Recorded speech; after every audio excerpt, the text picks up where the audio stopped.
I'm Ian Eckersley, I'm your MC, moderator, quiz master a bit. I'm going to ask a few questions tonight. So welcome everyone, nice to see some smiling, friendly faces. And a big welcome to our panel, our Christians Like Us panel. I'll introduce them. Yeah, no, let's give them a round of applause first.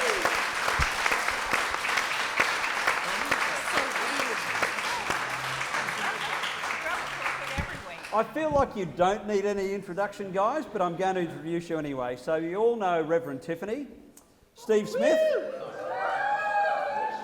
Carol Portman, Joe Kenderas, have I said that right? I love you too. Hannah Campbell. I love you too. Oh, and Chris Chad.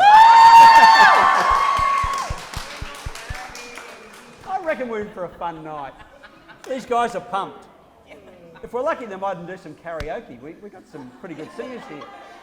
Now, I'm not going to ask for a show of hands of who didn't watch Christians Like Us. I'm going to work on the starting premise that you all did, or that you saw an excerpt on Gogglebox, or you've spoken to somebody who saw it. So we're a well-informed audience. There's going to be a few in-jokes. So the format is we'll have a chat with the panel for about 45 minutes. Take a break, you'll all feel like a drink after that. A bit more cheese, some other snacks up the back. And then we've got some pre-written questions, some submitted questions.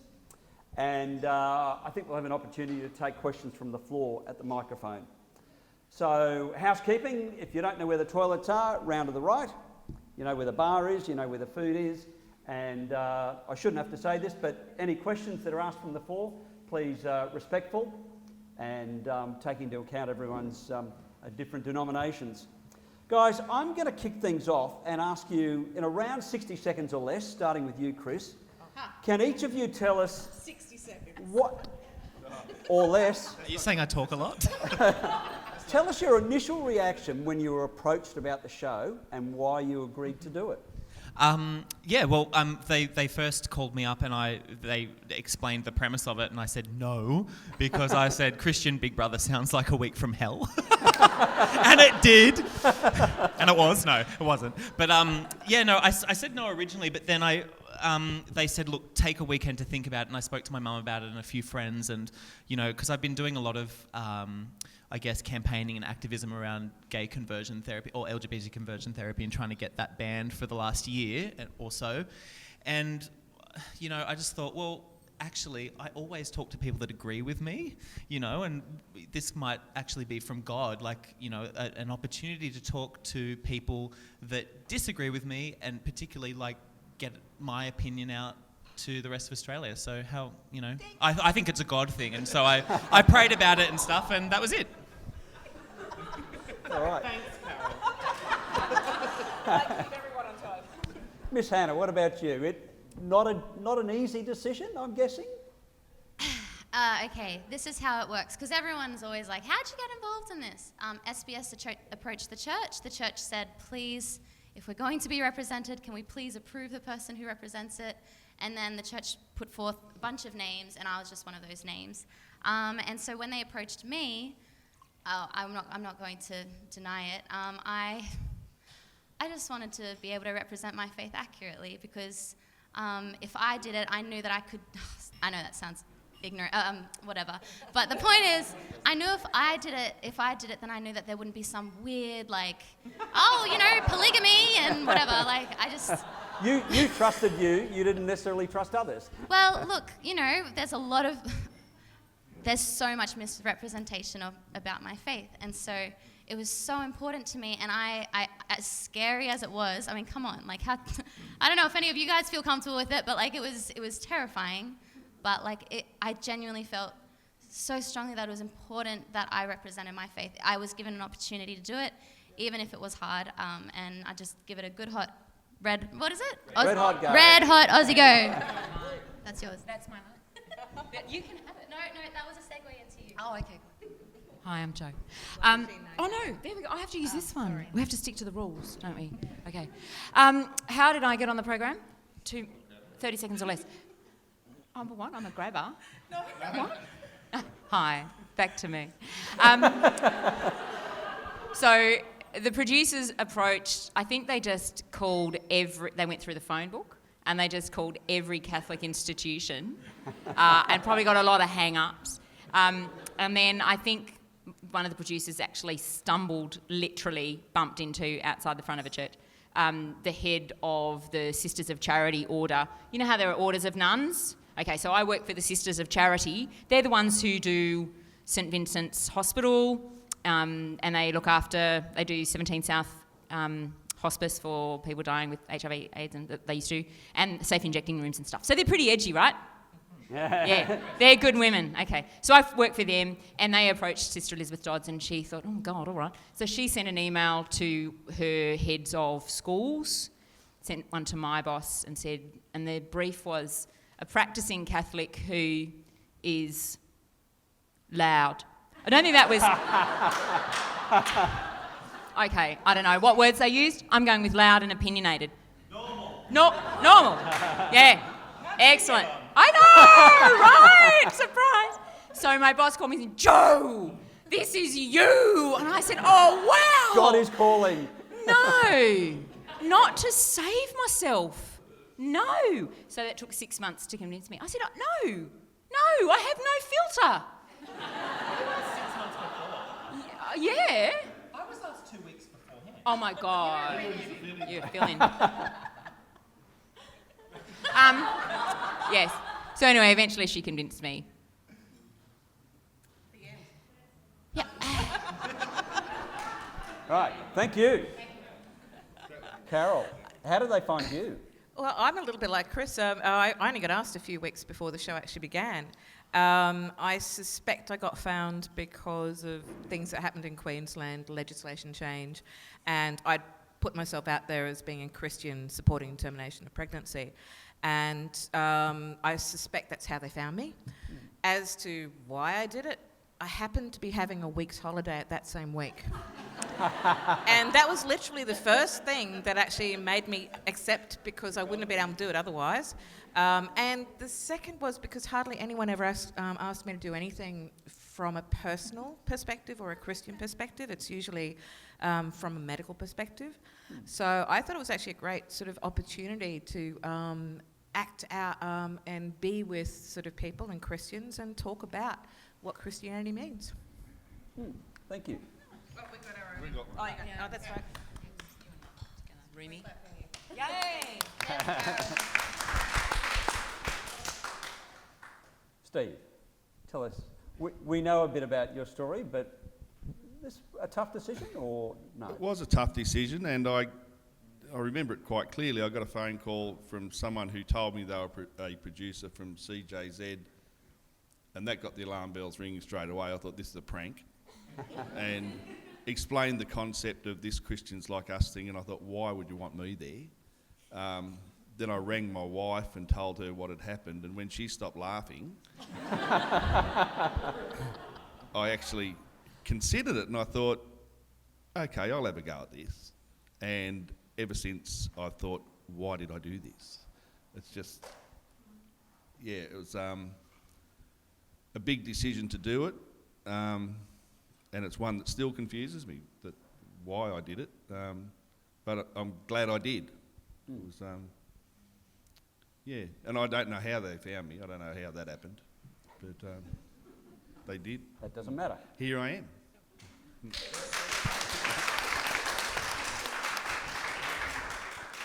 I think I got asked about 2 months before the show, and there have been a few Joe times. wins. Sorry, Joe wins. Joe wins. Yeah, and 6 months. Yeah, because I thought I had all this time to lose 10 kilos. I didn't. And I was pretty sure it wasn't going to happen, and I was living in denial that it was even going to be a thing. And the reason why I said yes, and I said yes fairly quickly after watching the Muslims Like Us episodes, and I'm like, okay, it's not a gotcha. They're not going to try to catch us out or confuse us, and they're not going to film us, you know, on the loo or whatever, you know, follow us around constantly. And, you know, my big thing, I think, is just, you know, if you're going to say anything or put anything out there, that you've got to be prepared to sort of yell it from the mountaintops. So, you know, that was my perspective of, I really got to say yes. God keeps giving me these opportunities, and I've got to have the integrity of my beliefs. And if I'm not willing to say it on the show, I shouldn't say it ever. Yeah, and I think they just Googled progressive Christian female priest.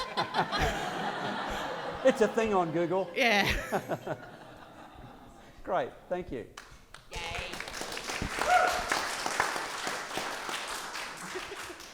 I just want to ask you all a little bit about the dynamics in the house and the bonds and friendships that formed. And tonight is just a perfect testament. The fact that we've got 6 of you guys together. Okay, we've got 6, not 10. Tell us. What are you saying?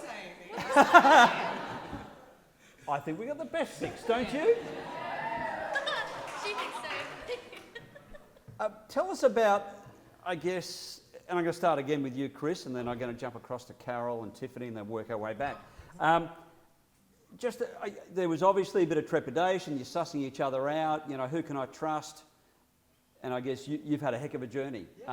So tell us about the bonds and who you bonded with first and who was a bit more challenging. Well, the first person I bonded with was Tiff, because she mentioned that she had been involved in a progressive Christian voice and Equal Voices, and I knew those names as being LGBT friendly and affirming, and so I thought, I've got an ally in the house. So as soon as we finished our initial introductions, I went straight up to her and, introduced myself and blah, blah, blah. But, obviously you would have watched that on the very first night there was quite a lot of tension.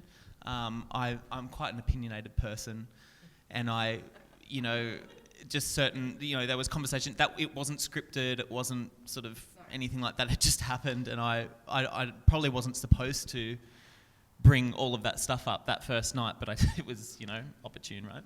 And it just bubbled up in me, and I had to say something, and, basically, like within 5 minutes of meeting everyone, I think we knew where most of us stood on certain issues, and so that conversation basically split the house in two groups. So, yeah, and obviously I bonded with this group.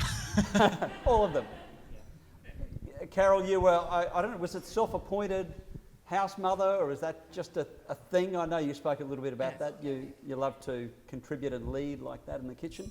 Yeah, that was, I think, definitely an organic thing. I feel very comfortable being in a kitchen, cooking for people, looking after people, trying to make sure people got up, got ready, herding the sheep. Well, no, it's like herding cats. Just feeding people, those sorts of things. It was my comfort zone. Probably because I knew that I was going to be talking about something that had the potential to create a lot of friction within the house. So I kind of felt like I wanted to start by bringing people together first. And making people maybe like me before they threw me out of the house. Survivor strategy, by the sounds of it. There, you must watch. Maybe that should be the two. next show I try. It was Christian Survivor. It was. We've already done that. And so I think just naturally though, doing that you get to meet everyone in a different kind of way. It's sort of a way to talk to people. When they're getting up in the morning, you're making them a cup of coffee or a smoothie or something, and you just got a way of talking to people, and it wasn't over the hard questions, it was over a morning cuppa.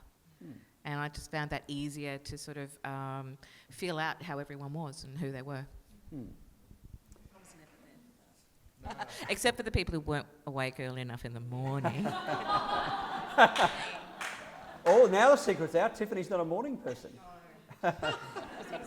So, Tiff, over to you, but I just want to focus a little bit because I'd really like to get you to talk about, and then we'll flip to Steve about the dynamic between you two. And we saw in the show a bit of the discussion. Steve's radar was up when he saw you and wearing the collar, but... I think that was interesting because, I was asked to wear the collar when I went into the house, and Ian and I had actually had conversations, and he's like, you've got to make sure that there's no one that's going to be triggered when you wear that collar, and I actually brought it up to the producers, and then you heard nothing about that, did you? No. Yeah, and they're like, no, wear the collar. And so we get in, and you're met with this hug train, which is confronting. Like hugging, everyone's hugging, okay, all right. I sat down and I looked around the table, and honestly, I just, because Steve was the last one to sort of introduce himself to me, and these guys had their poker faces on. No, I didn't. Jo was doing the tea lady. She was like, "Can I make you a tea?" I had this face the whole show. I just had the same face the whole time. And so when Chris introduced himself, and I'm like, okay, we're going to be buds. And then when Steve introduced himself, just the look in his eyes, I'm like, shit, this is... And I think we bonded an hour later. Yeah. The way the show portrayed it, it's like by the end of the week, no, we were thick as thieves within the first hour. But I remember when we were talking, and I'm like, because I didn't know everyone had reveals. Everyone had reveals. I'm like, what's my reveal? Do I have a reveal? And these guys are talking about their reveals, but not saying what their reveal is. So my brain's like, okay, all right. Steve hasn't gone to a church in 40-something years. Okay, yep, all right, yeah. And it just sort of made sense. And I said to him, I'm like, look, I think I know what your reveal is, and I don't want that to be your reveal. And I think that's I'm just going to swear, that's a pretty crap thing, if that is your reveal. And he said, that is my reveal.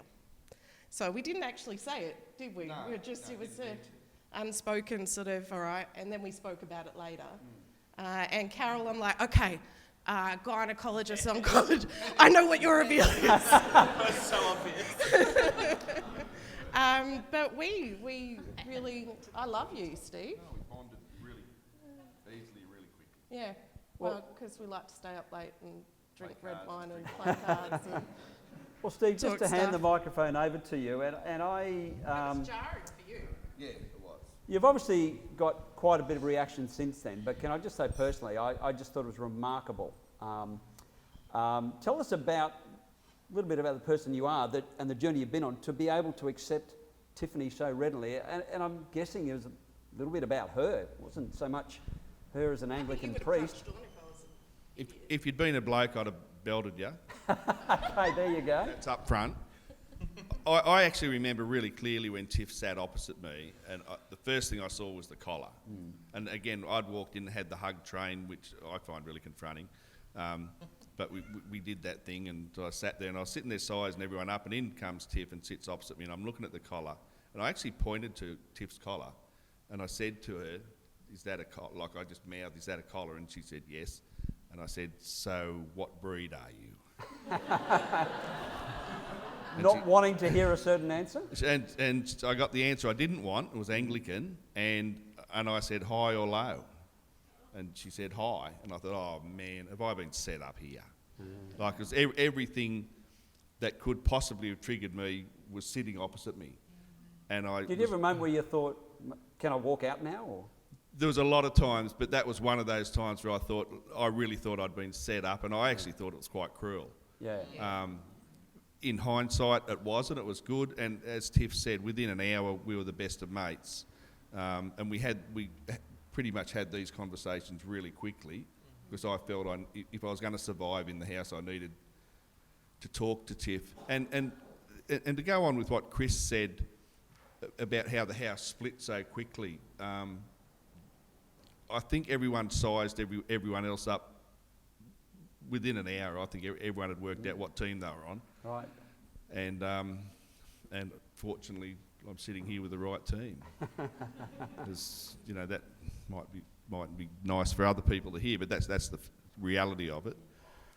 But as far as Tiff and I, Tiff's come down to Newcastle, spent a weekend with Grant, and Tiff have come and spent a weekend with us, and Chris has come up from Sydney, and we're the best of mates. And seriously, if anyone had said to me 6 months ago one of your best friends would be an Anglican priest, I'd have recommended they have themselves committed. Because it was never going to happen.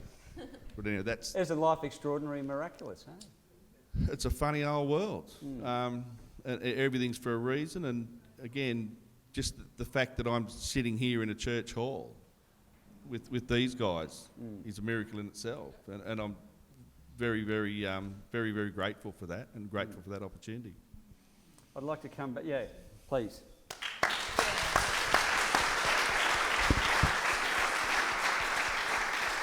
We might come back to a little bit later. Joe, for you, did you go in looking in that first hour for a strategic alliance? Were you sort of thinking tactically like that, or you just... I'm a Catholic. Okay, right. Please tell. Look, I just made tea. I just Come figure, on. I did. I just Right. made tea for everybody. That was the first thing I did, apart from breaking the drawer. You all saw Yeah, that? we saw that. Yeah, see, they didn't show me fixing the drawer, did they? No. Fixed it, undid it, redid the mechanism, put it back in. Didn't put that on. Anyway, found the tea bags, was all good. Made tea. So the first fella into the house after me was Marty and introduced himself. And I thought, okay, well, I can learn from you because I really don't know anything about happy clappy. He just penties. I learned that word. That's new. Penty. You taught me that. Anyway, I learned that word. We've so I taught don't you really the wrong thing. Okay. Yep. So I learned about that. And I thought, I'll learn a few. That'll be good. I'll learn there. That'll be good. And then, who else? That was interesting. Chris came in, and I thought, I like you, and I like you already. Yep. You're my new friend. So I've got you worked out. I know. Yep. Good. We're going to be mates. Carol just felt like home when you came in. So I made a beeline for Carol because we had to work out where we were going to sleep. And I just went, I want you. I want to share a room with you. Carol said, I might snore. I don't care because the guy I share a room with now snores, so I'll be perfectly all right. That'll be fine. So we were good. When Steve came in, I just thought, I think you're just beautiful. I did. I just thought, oh, God, the silver fox. I thought, All right, okay. Oh, no, inappropriate. He's Wrong. been called many things over No, the years, no I'm sure, filter. but that's a compliment. Sorry. Move that right away.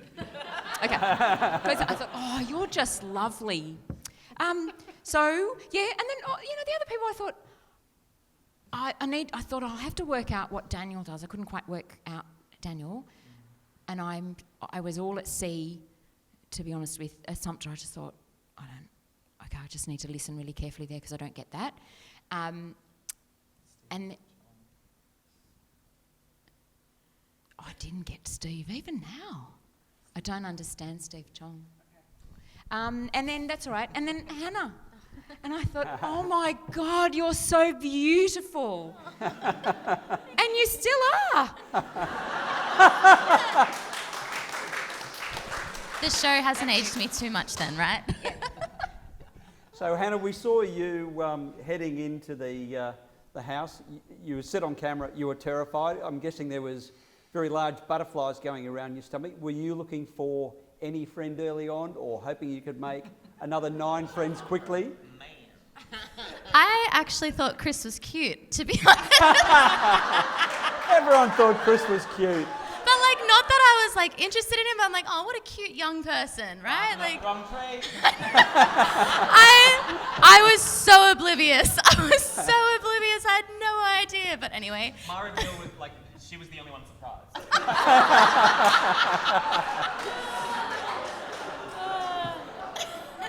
Anyway, so that became an ongoing joke. But yeah, no. In all honesty, look, I mean, I've got family, some family and friends in the audience, and I say everything with everything I say tonight is 100% my honest opinion and thoughts. And yeah, I was very scared, and I think it's important to recognize why. I wasn't scared because these are scary people. Obviously, I know that now. I have no fear.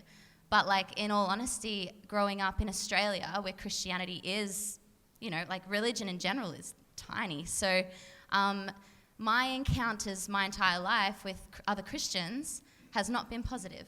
And I wish I could say it had been, but like I genuinely have attended multiple congregations not in search of understanding, in search of, it's important that I needed to, my parents raised me in such a way that we believe this is what we love, you need to know this for yourself. And to be honest, that's actually a fundamental truth of our faith, is that the most important thing is that you're doing what's right between you and Heavenly Father, essentially.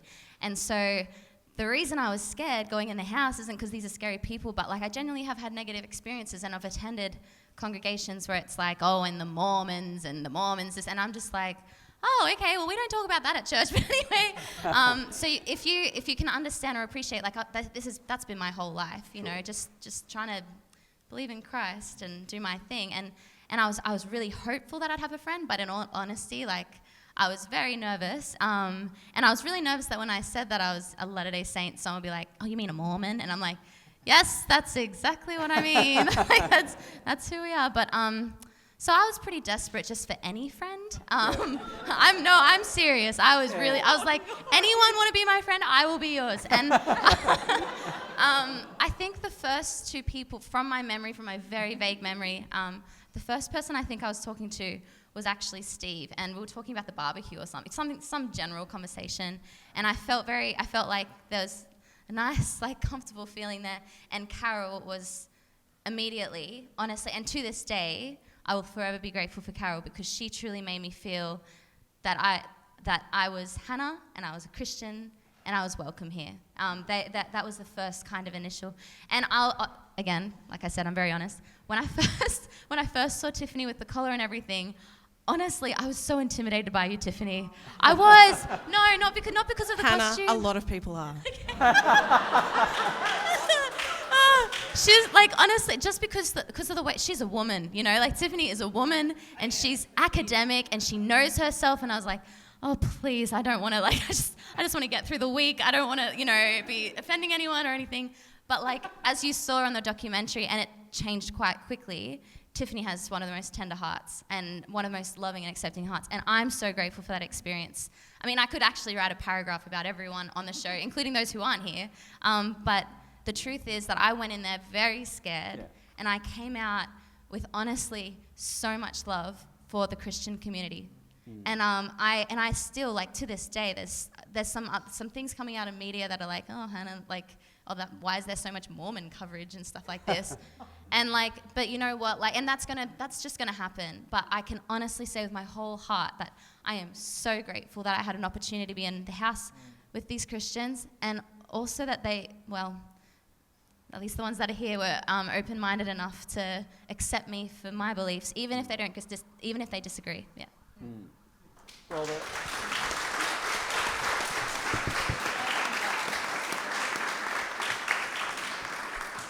the friendships and the bonds are obvious now. They wouldn't have been so obvious when you all first walked into the house. But what is obvious to me as well is, gee, you all stepped outside your comfort zone, and you're to be commended and applauded for having the courage to do that. So hats off to you. Okay, yeah, absolutely. Tiffany said this is okay. So what I'm going to do now is we're going to... You did yesterday. We're going to draw back the curtain, and we're going to find out some of the behind the scenes. So when the cameras were off, when the microphones weren't turned on, some stuff happened. So, seeing as you're all honest here, and Tiffany did tell me a story or two yesterday, I'm going to put her on the spot. So tell us some of those things we didn't see or hear in the show, Tiff. There was a lot of stuff that went on, and just let us in on a secret or two. All right, I'm going to start out with a funny one. So we desperately wanted to have the production company make a montage too for the end of the show. So as the show finished off, we wanted a montage of Jo's facial expressions. Just cut together with all her reactions. And we wanted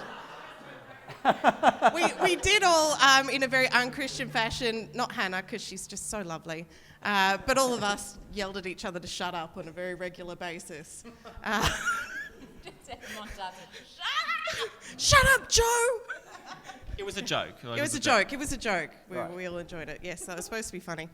Let me explain it further because that makes it funnier. But there were quite a few times I think we were fairly disturbed that there were a few conversations that happened off camera that people weren't willing to put on camera. There was one conversation with one of the more Pentecostal members that they had with both Steve and I about LGBTI people being possessed by demons. And that was... And this was after I'd yeah. done my reveal. Yeah. And I'd asked everyone what they would say to a gay person in their congregation or a trans person or whatever, and everyone was, oh, we'd love them. Oh, we'd love them. I'd pray with them and whatever else. And I was furious. Sorry. I was furious because I thought, you're telling me, oh, I'd love them. Well, what does that mean? That means something different to everyone. Yeah. Often it's not, I don't know. And I just thought, they wouldn't have that conversation in front of me or with the cameras on, you know what I mean? And I thought, well, that is just quite a great example of, LGBT conversion ideology that, is quite prevalent in churches. And I was quite disappointed that it wasn't caught on camera, actually. Yeah, well, we tried. Steve and I tried. More Steve, in that he put the mic on. Just in context, when we started this conversation, we agreed to unplug our microphones. Yeah. And unbeknownst to the other party, I plugged mine back in. And told him at the end of the conversation, so it was actually all recorded. Yeah. And it was a bit sad because apparently the same demon of homosexuality is the same demon of pedophilia, which made it... And which I think between Steve and I, we yelled repeatedly, shut up, you need to shut up. It was a really hard week. It was that I think the show doesn't capture the tension of what was happening. I think what made me sad, and this is that it didn't capture the depth of probably the relationship we all developed with each other, which is what you're seeing here tonight, is a genuine, loving friendships. And you don't see that in a week of what's Also, cut when together. things like that are being said, of course, your friends, it's going to solidify the friendships, right? Because, of course, if someone was saying something that horrible, obviously that was about me, right? And so if someone was saying that... if someone was saying something horrible, then, of course, my friends got angry for me and upset, and so that made the friendships... I did put my hand over his mouth and say, you need to be quiet. You don't understand how offensive what it is you're saying, But, so there were quite a few conversations that happened that didn't... You said it in love, though, right? I'm trying to think of other ones. Does anyone else want to have a go? I could tell you one. Might Is have it been about- the same is it a person. good Similar. one? No, it's not funny. Okay, Is that all right? So I think maybe it was the same person asked me. He suggested that I hadn't been entirely honest. And I thought, oh, God, he knows. And, no. No, another story I'll tell you later. How could he know? Perhaps he's read the obituary or something. Anyway, so I thought, oh, shit. And he said, tell me, what do you mean? He said, well, let me put it this way. If a gay person came into your church and spoke to one of your minister people, what do you call them? Priests. Yes, priests. I said, yeah, priests. And he said, hello, Father, I'm gay. What would they do? I thought, what would he do? What would Davin Day do? Oh, I said, well, if it was Davin, he'd say, hello, how do you do? I'm Davin. Are you here with your partner? Would you like to be on the parish council?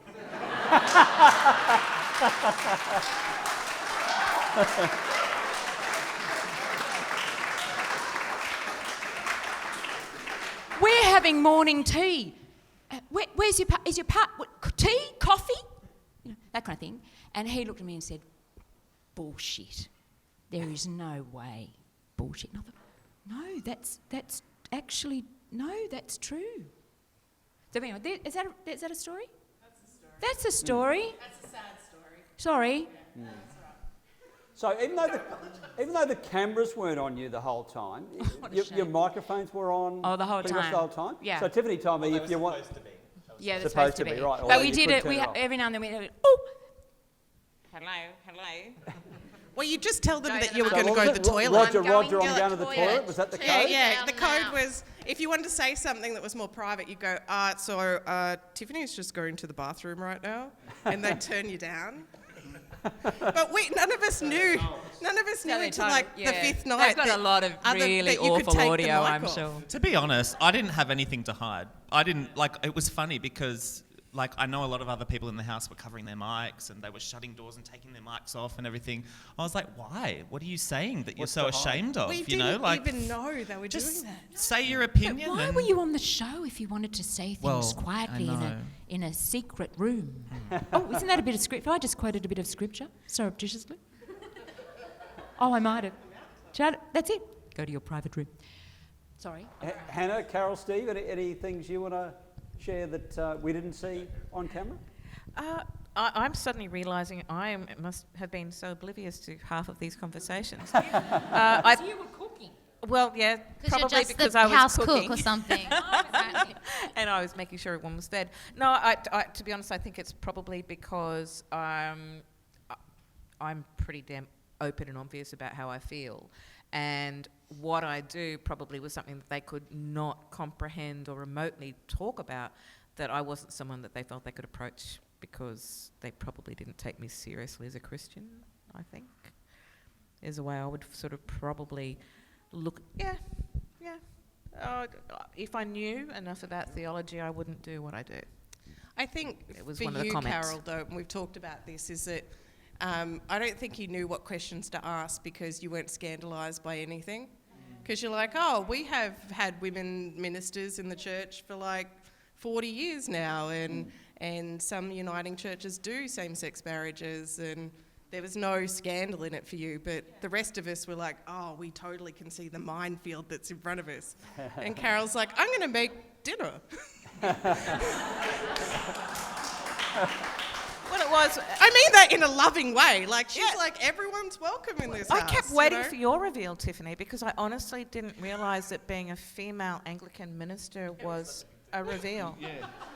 I was like, so what else? What else? You know, there must be something else going on here. And it probably was that too, was none of it is actually something I think is a big issue. So they probably didn't see any point in talking to me about some of that because it's not an issue.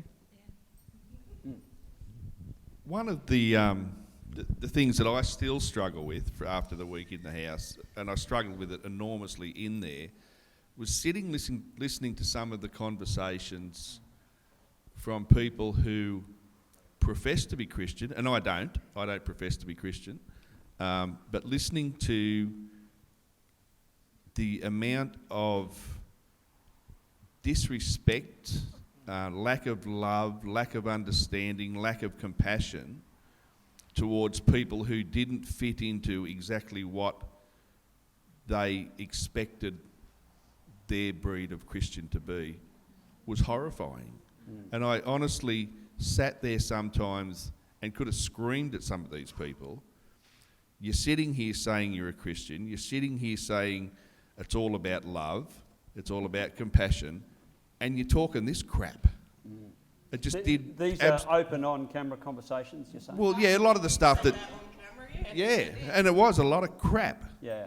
And seriously, for people who profess to be Christian, to say such hateful, nasty, cruel things about people who don't fit in the same mould as what they live in or profess to be, mortified me. And it is something that I really still haven't got over. I still don't understand how you can say, I'm this, I'm a Christian, I'm love and all this sort of rubbish, and then talk about people like that. I don't get it. Never have, never will. And it's stuck with me. Can I make a little comment? Is that all right? Yeah, jump Okay, in, jump. sure. Yeah. 30 seconds. Okay. Me too. And what was really surprising, sort of shocking to me, I think by the time I got out of the house, I thought, well, there's no hope, really. Well, we know there's no hope for Catholicism, but there's certainly... There's some hope. No? Okay, obliviate. But I thought, where are we going? Like, what's the point? Because I was really confronted by people in the house who'd made choices around behaviours and what they would do based on what they believed their book told them they had to do, which far outweighed love of family, support, compassion, generosity of spirit, justice, peace, love. But the book says this, so I must be true to the book, and you can all rack off. So I was genuinely shocked by that. I thought, I just don't understand. And I didn't understand. I don't understand, Steve. I don't get it. We don't get it. Hannah, anything for you that we didn't see or hear that Yeah. you're happy to share? Yeah, there's too much to sum up in 30 seconds. No, to be I'm going to honest. give you 90 seconds. Go for it. Well, I was just going to say really quickly, something that you might not have seen is I was approached maybe 2 or 3 times because I don't know, maybe you don't know, but I've got very conservative views. I didn't know that was a thing. I didn't know that was like, oh, progressive and conservative. I thought it was just whatever. Anyway, apparently I'm a conservative, so and so I'm, bunched up with the other 4 Christians who aren't actually here. And I had this thing. I thought actually that there would be, that's why I actually roomed with Assumpta specifically, because I thought, oh, well, we've got conservative views, maybe that will be comfortable. But I was approached a few times throughout the weekend by 3 of members of the house who would always ask, we just don't get it, Hannah. We say exactly the same thing as you, but when you say something, it's all flowers and hugs and love, and when we say something, it's like, oh, that's like, you're so hypocritical and you're so unloving or whatever. And they put it down to the idea that I was female. They put it down, female, young, pretty. They're like, what is it? And I honestly was so offended. Are these the blokes or? No, Okay. I don't, look, but that's literally because they were like, they couldn't see that there was any. They couldn't. They honestly were like, well, it's just not fair. Like, what are you doing that we're not doing, even though they were saying the same thing? Anyway. So am I allowed to say names? Or? Yeah, go No. on. No? Are you okay, Tiffany? Okay, so 3 people in the house that specifically had a problem with the fact that Hannah and I actually became quite close. Best friends, actually. Yeah, we became really close really early on, which was a shock to me because I was like, who would have thought that the gay guy and the Mormon are going to be like besties? You know what I mean? Like, but That almost sounds like a joke. But well, A gay I guy and a know Mormon a gay walked guy and into a a Mormon house went and into a said house. But seriously, but we connected. Do you know why we connected? It was because, initially, I think because both of us, I think, were the only ones, or probably, really the only ones that walked in, knowing that there would be other people in the house that wouldn't consider us Christian, and we both knew that. I know that you don't consider. Well, that's how we connected anyway. But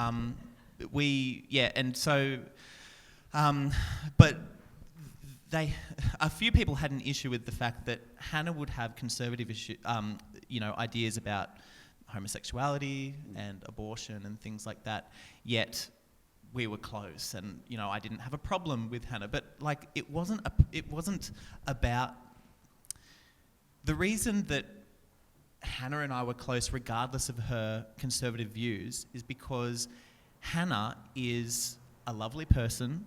She is flexible in her thinking. She's not inflexible. She is not the kind of person that sits there and goes, well, I have my faith and my faith is God's faith, and that's the only way to have faith, and that's my answers are God's answers, and if you don't have those answers, then you're not of God. Hannah is not like that. Hannah is the kind of person, sorry for speaking for you, but like Hannah, she wouldn't say this about herself, but Hannah is the kind of person who, you know, you have a different opinion to her and she'll tell you her opinion and then she will listen to your opinion and she'll listen to it with, you know, not with inflexibility, you know. She'll listen to it and go, I want to listen to you because I might learn something, you know? Yes. And that's the difference. Hannah is not judgmental. Hannah doesn't, you know, she's not a... Yeah. She's Hannah. Hannah You approaches know? every conversation So- like she is going to learn something new Yeah. and is open to, I think, and wants to hear. Like, I think you said a number of times, I don't agree, but if you have something more to tell me, I'd like to hear it. And I think that was genuine, But, I mean, which was fantastic. who displayed love in the house? You know? No, but it's true. It's true. You know? But also, I have to also say just very quickly that on a personal level for me, probably there were 3 people in the house that represented my past, you know, my past experiences with church, my past experiences with LGBT conversion and stuff. And so for those people, like obviously I used to be a conservative evangelical Christian.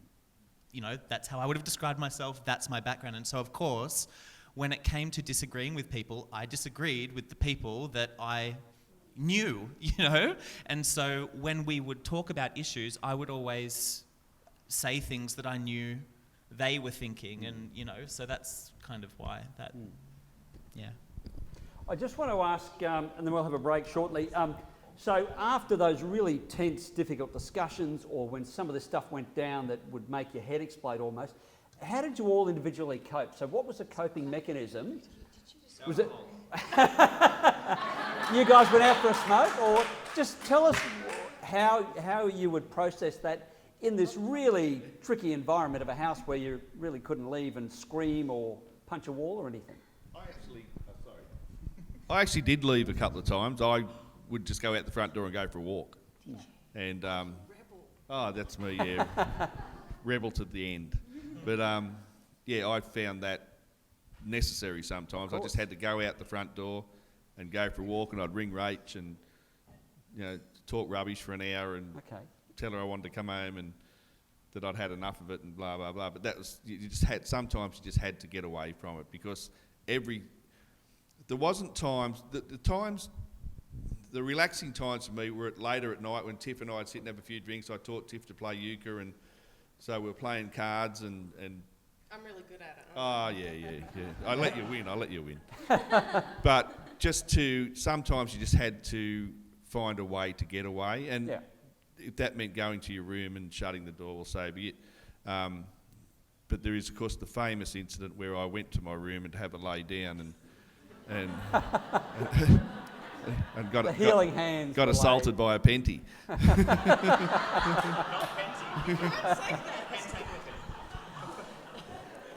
But yeah, just getting out of the house was important. Just to go for a walk. Yeah. Ladies, how did you cope? Was anything that you really had to do to? Oh, sorry. Sorry. I actually cried several times, and I didn't run away. It wasn't that dramatic, but like I remember ripping my microphone off at one point when we were at the home feeding the homeless at the thing, and it wasn't because of the conversation that Tiffany had with that guy about homosexuality, but it was it was the same day as Steve's reveal. So, and that had been like a 3-hour conversation. And that went for 2.5 hours, yeah. And then 20 minutes, they go, you've got a 20-minute break, and then we're back in the car and to an undisclosed location. And I was already quite emotional anyway, and then Tiffany told me about this conversation she'd had with this bloke, and I thought, oh my God, like, oh my goodness, I can't do this. And then, of course, that guy got up and started talking about how all these poor people have to choose between heaven and hell and all those things. And I just felt so angry because I thought, this is not like... Why do Christians do this? Why do we, we attempt to love people, but it's always with an agenda. It's always with this, like, we've got to, always strings attached, always got to, now you've got to choose, there was a girl that I prayed for and she died, and now we don't know if she's in heaven or hell, and what? You know, and I got very upset. And the cameras came over, of course, and I was just talking about it, and one of the other housemates was upset with me because they said, well, you know, you're being very critical of this wonderful ministry. And I sort of said, well, that's not my intention. Like, I'm just commenting on this part of it. And as soon as that conversation ended, the two housemates that were with me sort of walked off, and I was there by myself with the camera on me, and I was just like, well, everyone's left, and now I don't know what to do or say. And one of the producers came up and said, are you okay, Chris? And I just went like this, and I said, I can't do this anymore, and I want to live with these people. And I just ripped all the cords off and everything, and I just threw my hands up in the air and had a real diva moment and ran across the road. Thank you for being so honest, Chris. Hannah, Carol, how did you cope? What do you think? I went into the kitchen and cooked. Your happy place. I went to my happy place basically, and I always just made sure the pantry was okay and that everyone had what they wanted. Made them make out lists if they wanted other things. So I sort of managed by making sure that everyone else was okay, because that makes me feel better. So, and a little bit of wine. Joe and Hannah, yeah. Okay. How did I cope? I can do it. I had two other little agendas going on in my tiny brain while I was in the house. The first agenda that I had was that I'm a high school teacher. I look after year 12s. Okay, so it was filmed at a time when a lot of assessments were in. So I made a deal with the producers that I would go into the house as long as I could have access to my laptop, and I redesigned all the assessments that were on at that time so they could be uploaded electronically and I could mark them on my computer late at night. So I thought I had a handle on that. That was quite good. I thought I was doing okay with that. And then on the Saturday, we went into the house on the Wednesday, and on the Saturday night, my mother died. I know. And, it was a surprise. It wasn't a shock. She'd had a great week. She was 90. She was pretty cranky. She's a lot happier now. But anyway, so while I was in the house, I had to organise a funeral. No. So I was doing that at the same time. And so I think that was almost like a little bit of a coping thing, because I thought, well, I'm in this house with these 9 other people, and I'm looking after my 86 girls over at King's Cross doing their marking, and then I've got to write this funeral mass, and I can do it. How hard can it be? I can do it. I fixed the drawer. I can do it. So I was on a mission. So a couple of times at 2 or 3 in the morning, old mate comes up to me, I'm sitting outside, writing an opening prayer or a collect or whatever, doing all this stuff. And Steve goes, what are you doing? None of us knew. Yeah, well, because I thought that would be really unfair. So anyway, I don't know. So that's how I coped, because I kind of felt like... kept busy. I had to, and I kind of felt like I had a bigger thing that I had to do on the Friday after I left the house. I had to get that right, because although Mum was a bit cranky, and I'm a bit disappointing to her, I had to get it right, and I wanted to get it right. Of course. You know what I mean? So it kind of felt like I had this other big thing. Yeah, it was. Actually, it was. Yeah, it was important. She had a good send-off. It was good. Music was good. Hannah. All power to you. So, Hannah, you had your emotional roller coaster. How did you cope in those really tricky downtimes? I think I would just, honestly, when things would get really intense, I think I just cried because of the pressure of the cameras, and it was so important and close to my heart. Like it did not do it justice what you saw. Like I was crying most of the discussions just because I was like, oh no, Steve, oh Carol, like everything. My emotions were just flowing, and I still think back to the week, and it was honestly the most emotional week of my life, and it was all caught on camera, and honestly, I wasn't okay coming out of the house. I'm just putting it out there, and I'm not the only one. Like, it was such an intense and emotional week, and it was really hard. And I felt a lot of things, but I think, pure honesty, there was a lot of moments in the house where there was a lot of heated discussion, and honestly, my opinion, my thoughts is that unless something can be said in a respectful environment, then it's not worth saying. And I think that there were times when there was just a lot of people yelling like there wasn't a lot of listening, and so in those moments I was just like I just tapped out, and I was like, it's not a moment for me to say anything because no one's listening. And truly though, right? Like there was moments where it was just people talking on top of each other, and I was like, well, this is not a discussion. This is people just raising their voices really loudly. So I think one coping mechanism. Like a personal attack. It shouldn't, no, because if we were listening to you, if everyone was listening to you, Chris. then it would be fine. No, I don't mean that. I'm just saying there was moments where people weren't listening, and that's why you were yelling. You know. I don't remember yelling. Anyway, so I just felt that, tried to just speak when it was appropriate to kind of speak, and when there was an opportunity, I guess. And the other thing, I have to be honest, I just prayed. I mean, sorry, why do I say that in an embarrassed way? We all know what praying is. I honestly just prayed because it was so hard, and I didn't want to come out of it being in vain.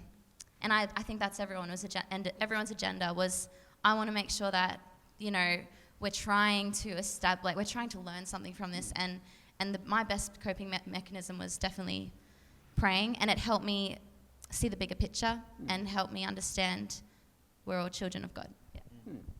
All right, thank you.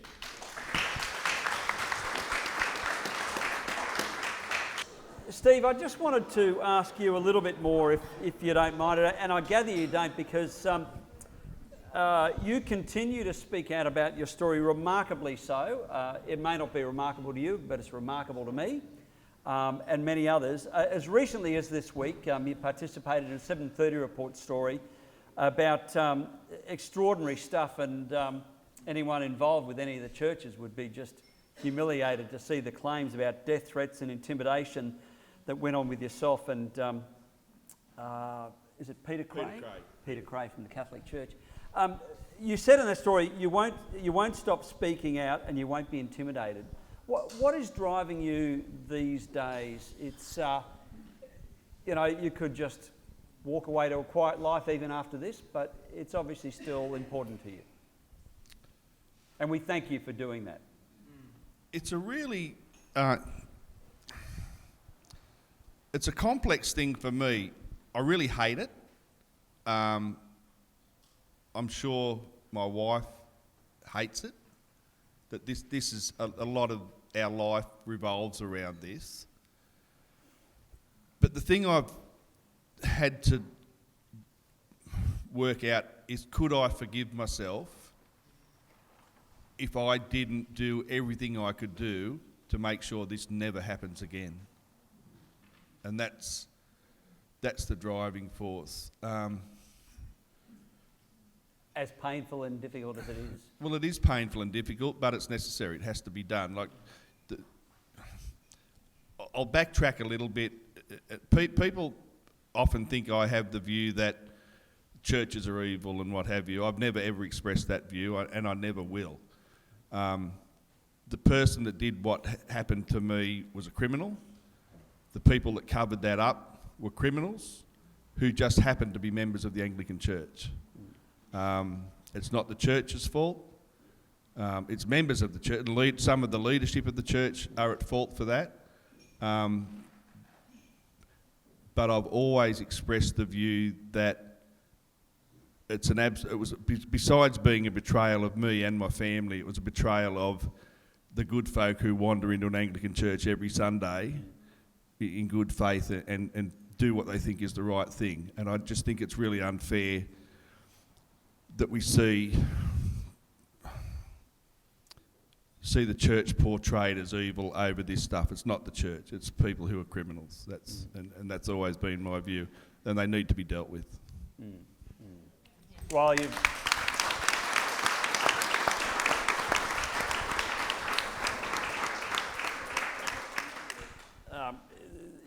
your courage and your passion, commitment's extraordinary. So you've probably been told that 1,000 times in recent years, including your testimony to the Royal Commission. But yeah, you are being true to yourself. So thank you. Look, we had a number of submitted questions. I just want to put this up because this feeds into a question. Joe, you said in the House at one stage that the church must grow and change and develop. And somebody has asked here the question, assuming there is a case for change in each denomination, how are discussions and debates held for change? How is change facilitated? So maybe you can open this as a big topic discussion, Joe, about what are the important changes you think need to happen, whether it's in the Catholic Church or in the other denominations? Well, maybe you want to speak for yours. Yeah, no, I'll just speak for Roman Catholicism. Okay. At the moment, the Catholic Church in Australia is at crisis point. But it's been at crisis point for 50 years. But suddenly the hierarchical churches thought, oh, we're at crisis point. So now they're thinking, oh, perhaps we need to do something. So what do I mean we're at crisis point? So in the parish where I worship, I'm a member. I have a very large parish on the North Shore of Sydney. It's run by the Jesuits, which means that they just look at canon law and find a way around it. And yeah, they're pretty cool. It works for me. And so when I first started in that parish, there were 11 priests in the parish, and now there are 2. Not because they've all, left and become Anglicans, but because, although some of us may, but I'm not a priest, but I could be if I was an Anglican, but because they've gone to God. So my parish priest is 75, and his assistant priest is 83. Right. Yeah. So Michael Stoney, the great Michael Stoney, is 83. He's just doing a great job, and he just works and works and works and works, and one day he will just not get up. Yeah. So there'll just be the one priest. And that's a parish with 3 churches, and people coming to Mass every weekend. There is about 5,000 to 7,000 people. So that, it's big. So my little Mass that I go to with my enormous family, that we have about 800 at Mass at a go. So it's a big to do, and it's a big to do because they're Jesuits and they bypass laws. So they're fun and they're controversial and they're cool. So that's us. What has to change? Well, we're going to be dead, right? So when there's nobody, unless they start to think about what they're going to fix about priesthood. Sorry, I'll just keep going. Reverend Tiff says, did keep say going. before they thought you could be in stand-up comedy, Joe. No, I'm a teacher, covered. So your kids are lucky to have you. Aren't they lucky? They are lucky. They don't realise how lucky they are. Give bigger presents. So, what was I talking about? Oh, I know. How to facilitate change In the Catholic Church. So, So, what needs to change is, obviously, we need to change our thinking around priesthood. And it's really obvious. Specific so the first celibacy? thing... Yeah. Well, celibacy... Well, isn't that just silly, though? Because, we're talking about the rule of celibacy, but they're not, aren't they? Oh, sorry, did you not know? Sorry. Stop. Okay, Tiffany says stop. A lot are living and loving their vow of celibacy with great integrity and joy, and quite a few are just bypassing that one. And that's okay. Whatever. Do the best you can. Move on. So they've got to change. And that's just number one. That's obvious. But what there is in our community really strongly is a whole bunch of ex-priests, male, who are not celibate because they left and they've got married, and their dispensation, so when you leave priesthood, you get a dispensation, which is a contradiction in terms, which is a bunch of rules telling you all the things you're not allowed to do anymore. So like my mate Ants Riley, priest for 15 years, fabulous, left. His dispensation is that he cannot teach or work in any Catholic institution. He cannot, he's a psychologist, he can't, certainly can't be a counsellor to do with any Catholic institution. He can't read at Mass, he can't be a Eucharistic minister, he can't be on any church committee, can't help with finances, can't help in any way, can't coach the soccer team. So of course he teaches in a Jesuit school. Yeah. So that's working for him. He's great. So look, come on back, right? So let's get those guys back because they want to. Like that's if they want to. So let's invite them back, number one. And number two, let's invite in all the women who are also called to priesthood, who for their whole lives have thought, well, that's not going to work because I haven't got a penis. So I can't do it. You know? So but it's got to happen. It's got to happen within the next 10 years. Otherwise, we're dead in the water, which is fine. So I'll just become an Anglican. It's not fine. You're not.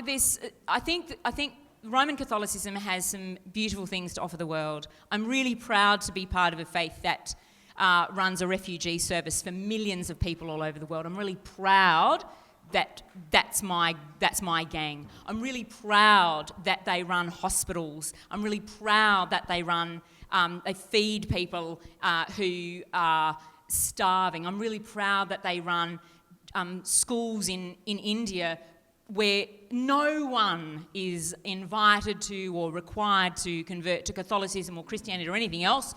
They're Muslim or they're Hindu or they're there and they're getting an education, they're taught to be leaders in their communities. I'm really proud that my church community funds that school for 5,000 kids in Hazarabad. I'm really proud of that. I'm glad to be part of that.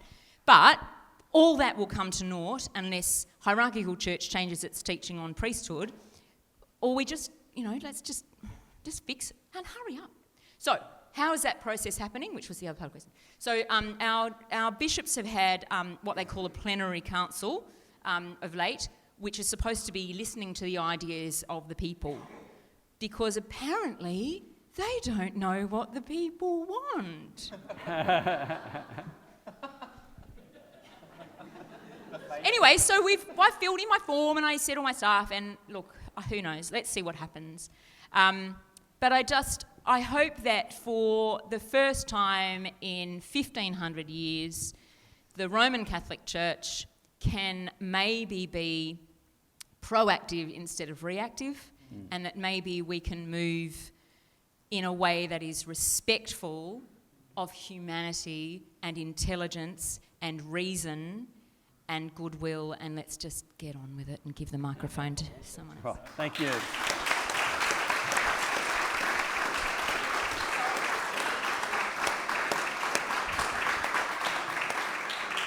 Carol, what's the discussion in the Uniting Church amongst you and your peers about what needs to change or to come? There's some things which have changed. I've got which some aren't people good. in the audience I could probably throw that one out to. Please, literally, I'm just a member of a congregation. But maybe that's sort of a great example is in the Uniting Church, we feel like we are part of it. Each sort of congregation creates their own sort of mission profiles for their area, the work that they want to do and how they want to reflect that. They get input. We kind of tell the minister what to do. We create the mission. That's what I sort of appreciate. And we're not all the same either. So some of our congregations and our churches are happy to be part of sort of marriage rights for the gay communities. Others may not be. Some may be more social justice from the perspective of refugees or environmental things. Some of us do it all. But we have the I think the opportunity at this level to participate, speak out, take part in, and make change. And I think that sort of is something in some ways may do better than some of the other places. Tiff, maybe a quick word from you, because you're at the, I guess... Okay. I think for the Anglican Church, we've got a really broad church where we do house conservative through to more progressive, and one of the big things we've got to do is learn how to genuinely, respectfully live together, not where one side's trying to co-opt the other into their beliefs. One of the things I'd like to see change in our church is for us to have a real courage and belief in the message that we have, and that desire to actually get it out there. And one of the beautiful things that I like about being involved in the Anglican Church is that we do have a process that means that the lay people, the clergy, the bishops all have a vote. So when you pick your synod reps for your parishes, those people are really important, because they're going to go in and represent your parish in the synod, and all of that leads up to general synod. And we can actually create change through that process, and we shouldn't be scared about creating change in that process. So when we have the courage of our convictions and the belief in being a generous and inclusive community, that's where those changes are going to happen. So choose really good synod reps. There's a question of Hannah wanting to learn more about what you learnt, Hannah, in your time in the house regarding being a Christian. So the question is, what did I learn in the house? Is that what you're asking? Okay, all right. Well, you're just on the microphone cord. No, I'm just joking. I learn a lot. I referenced it before, but my whole life I kind of was very confused at why I wasn't accepted in the Christian community. When I would readily go to my friends' Christian's church, honestly, I can count on 2 hands how many different Christian congregations I've attended, purely because, and I'll actually have to reference my mum in this, she's such a loving woman, and that's where I learn a lot of my love from. But she was really encouraging of me understanding the world, understanding God, and I'm grateful that my mum and dad are those people, because that is the only reason I have a deep conversion to believing in God.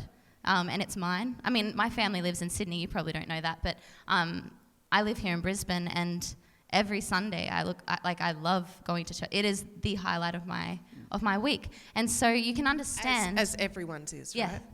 Yeah. Particularly, I've heard that this is a really good church to go to. If it's not, this is. No, I'm just joking.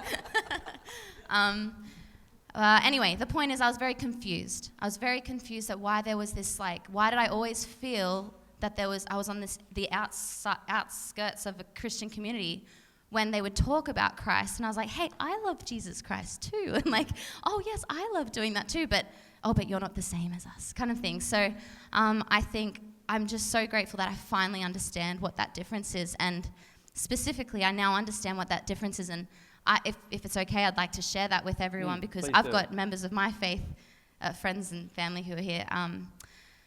I understand very clearly the reason why there's such a strong reservation, why the Church of Jesus Christ of Latter-day Saints, even though it has Jesus Christ in its title, and P.S., we're not Mormons. Please don't call us Mormons. Call us Latter-day Saints if you're going to call us anything. But it's okay, we won't hate you if you call us Mormons, but just know that we really don't like it, because we were persecuted and killed with that name. Anyway, it doesn't matter.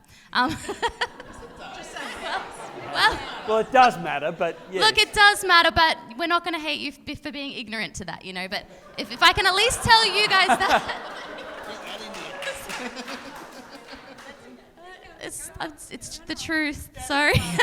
Anyway, so I understand that the difference is that the Church of Jesus Christ of Latter-day Saints does not uphold the I don't know if it's called Doctrines of the Nicene Creed. Is that the right terminology?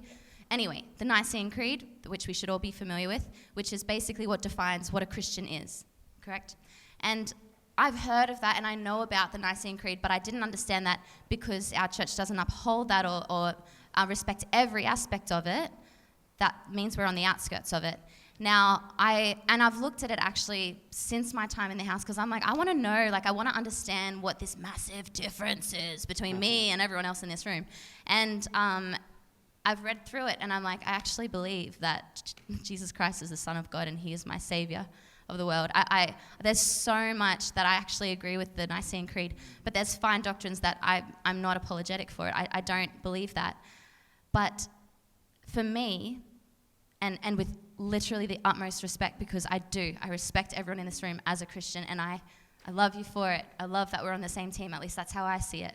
But for me, because that wasn't written by Jesus Christ himself, it does feel like difficult for me to accept, not anyone here on this panel, but it does feel difficult to accept that because I don't accept a man-made, creed, therefore I'm not Christian. Because for me, my definition, and it's okay if people disagree, but for me, my definition of Christianity is simply someone that loves Jesus Christ and is doing their best to follow him, whatever that looks like, as long as that and that's a positive influence in the world.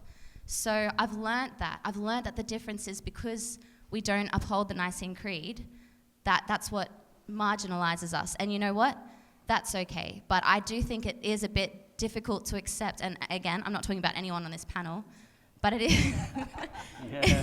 I say that because, and I can't mention names because people aren't here, but in the house it was like, oh, you're such a wonderful person, but you're not a Christian. And it's like, I just don't understand that. I really just don't understand that. Like, literally, I literally read the Bible all the time. Like, I read the Bible, the Book of Mormon. I do what, I literally love to reflect the life of Jesus Christ, or try really hard to, and I love to connect with other people on it. And so I just hope that's kind of informing for everyone, that's the major difference. The Church of Jesus Christ of Latter-day Saints doesn't uphold all of the Nicene Creed because it's a doctrinal difference. We believe that we have a living prophet, and not him, not the one, but whoever, whatever, they've set out what what the standards of our church are.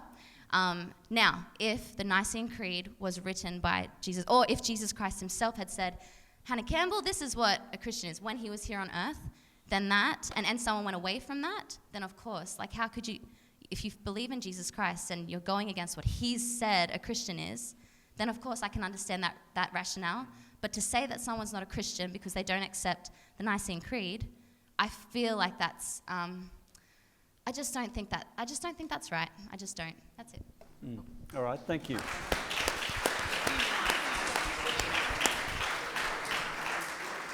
I've got a better understanding now, which I didn't have previously.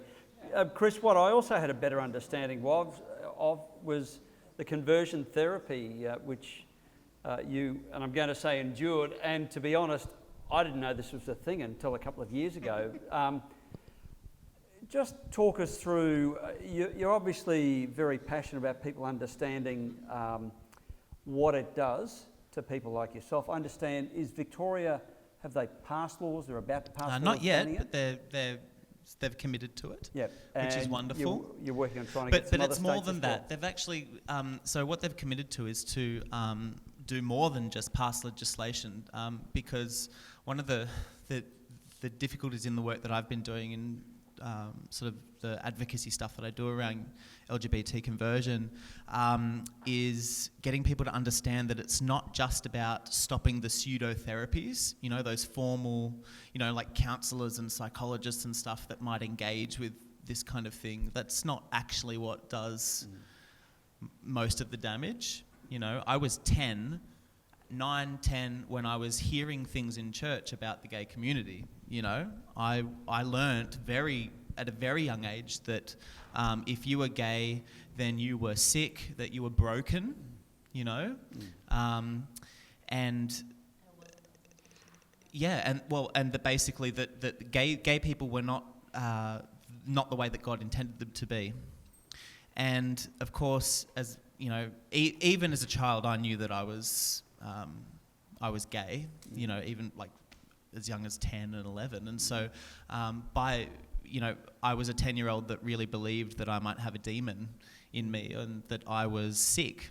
I was broken, and so it's not just about the pseudotherapies.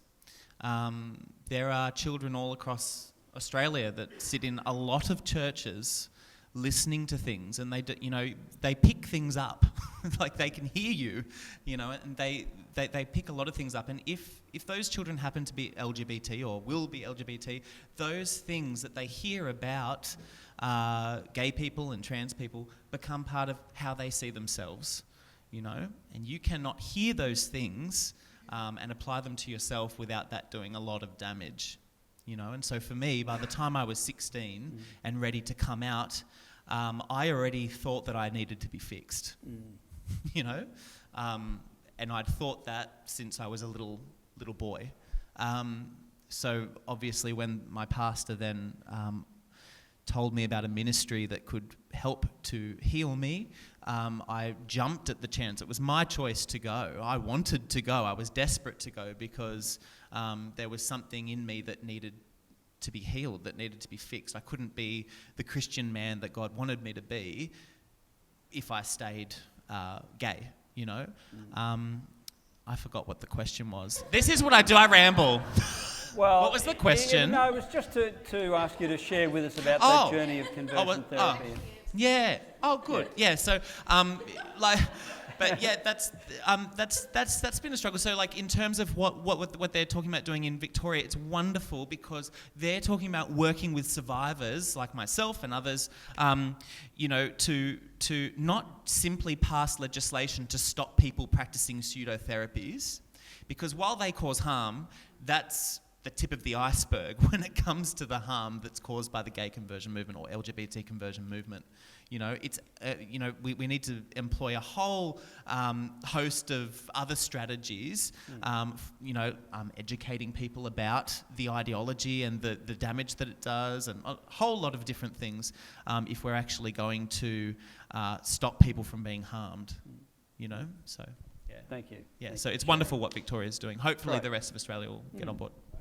Was there any questions from the audience? We've got plenty more to talk about up here. Does anyone want to come forward and ask a particular question? Yeah, please. Could you come forward to the microphone so we can all hear it? Thank you.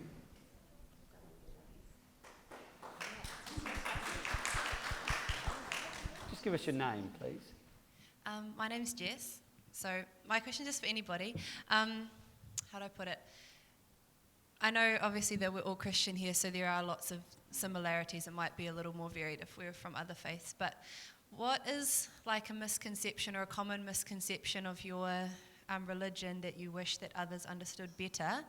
Or what's like just something about your religion or your personal faith that you wish was clarified for others?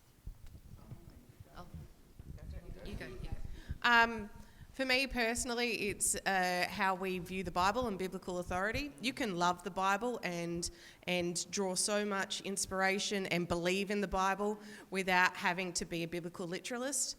In fact, you can love and respect the Bible so much that you throw everything you have at it. You can throw history at it, you can throw psychology at it, sociology, whatever you want, and still draw richness out of it without having to take every single word as completely true and literal. Well, it is still true, but sometimes that truth is a deep, profound truth that you're enticed to find. I find it very frustrating that people think that Christians don't believe in science. Yes.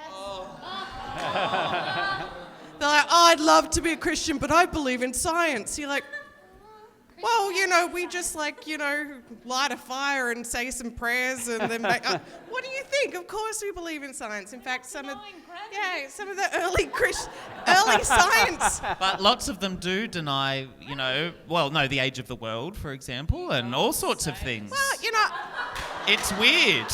I think that our faith is big enough to be able to grapple with all of those questions and do it in a using all of the tools that we've been given. Science. So it drives me nuts when people I would love to be Christian, but I can't hate gay people. And you're like, you know what? You also don't have to hate gay people as well.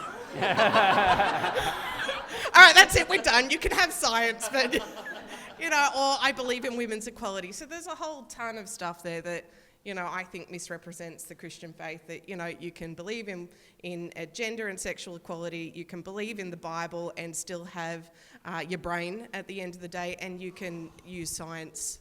That's fine too. All right. Well, I think I covered a lot of it, didn't I? I know that I'm probably sitting amongst fairly progressive Christians here mostly. I think it's a broad group. Yeah, but I'm going to say something probably a little bit controversial. That I think I'm not controversial. Banning gay conversion therapy isn't controversial; it's common sense. Anyway, yeah, clap. No, I think Christians can sometimes be very obsessed with, and the way other people see us as well is that we're very obsessed with rules.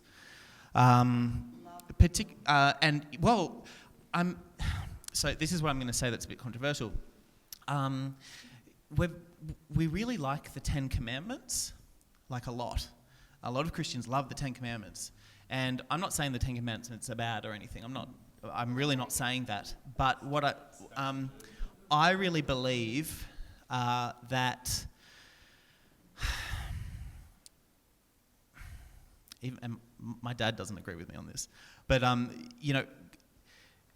the reason we have the Holy Spirit, we don't live by the law anymore, okay? We live by the Spirit of God. Exactly. And so we have the Holy Spirit in us. It doesn't mean that the Ten Commandments or all the other laws were bad, or that they didn't, they weren't there for a purpose. They were, but they were not able to, they weren't all inclusive. Do you know what I mean? I don't believe, and this is what's controversial, that the Ten Commandments are for me anymore. I don't believe that, because I have... No, but, sorry, if you live by the Spirit, it means that you're living a much more... you're living more straight and narrow path than if you were following the Ten Commandments. Don't you think it's not as prescriptive? Well, for example, the Ten Commandments... Okay, so if I believe that I have to keep the Sabbath, okay, so under the law, I'm not allowed to do certain things on the Sabbath, okay? But if I am not following that, if I'm following the Spirit of God, then on the Sabbath, I can do anything that doesn't go against, what the Spirit tells me. So if I feel convicted that I need to work on the Sabbath in order to bless someone or to love someone, then I can do that, and I think most Christians would agree with me on that.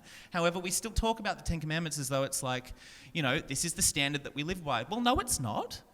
We live by the Spirit. We have the Holy Spirit in us that is supposed to convict us, and that's how we make our decisions and how we forge our path. And I think, we need to take more seriously when the Bible says that, all the commandments, 10 commandments included, are summed up when we love God and we love other people.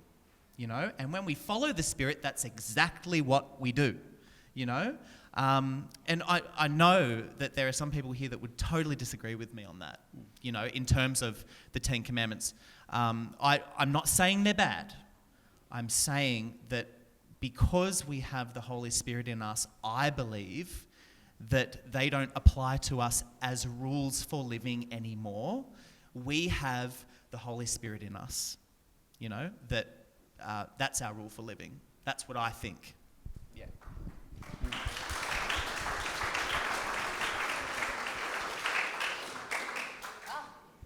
The eyes are on. Okay.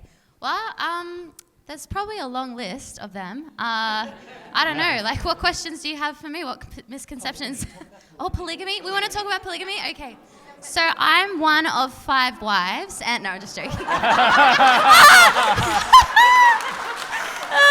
Did you hear the silence though? Everyone thought that was true. Cameras were rolling and microphones were on, Hannah. Oh, that's so funny. The silence meant that some of you thought it was real. Okay. So no, I am not one of, anyway. Okay, well, yeah, I'm just going to put that right out there. Polygamy has, for hundreds of years, been completely against God's will for us as members of the church. I just really want to quickly explain that polygamy, yes, it happened, I can't deny that, and I'm actually not ashamed of that, actually. because historically, because of the persecutions that I was referencing a little bit before, women were destitute unless they were connected to a man. That's a historical time. And I believe that God is the same yesterday, today, and forever. But man is not. And so and I think we reference that. God's commandments, God's will, God's instructions, they do change.